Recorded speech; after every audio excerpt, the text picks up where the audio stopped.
And this goes to show you. I don't think I've ever talked about me as a kid being molested, but nevertheless, this ties into this, and Right. it's so true. One of the things is because I grew up in the old school, and whenever I hear stories about stuff that happened back in the day, because parents were basically law, adults, you had to respect them and so forth.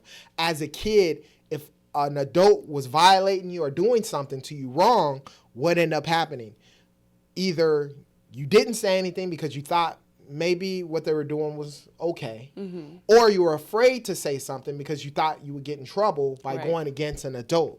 And so I say that to say, within what was happening to me, she was an adult figurehead over me. So Right. when she would do the things that she did to me, I remember like feeling like, well, I mean, I must have deserved this, or Right. I'm doing something wrong because we trust an actual parent or someone who's an authority, an adult, Right. over your life. And then in the situation with regards to Keone, sometimes I do revert back to that. But the reality is, since meeting you, I definitely agree that kids should have a voice and should be able to explain how they feel. Right. For that reason alone. One thing about our kids, you ain't about to do nothing that they Right. don't like. There was a Right. teacher at the little boys' school who, she was an old school lady, and I guess Jamari's nose was running, and she like pinched it off. He still talks about it to this day. He did not like that. They don't go there anymore, not for that reason, but just he was like, I didn't like it. I don't know why she did it.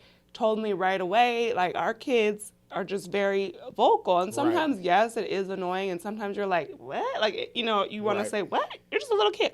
But I just I appreciate it for the most part. Sometimes Keone does do too much because then he wants to like tell me how I'm parenting like the twins, and so like I said, there's a fine line, and as you're all learning, you do set up those boundaries to be like, okay, hold on. Like, I have to talk to Keone maybe once a week. Like, hold on, I'm not your friend.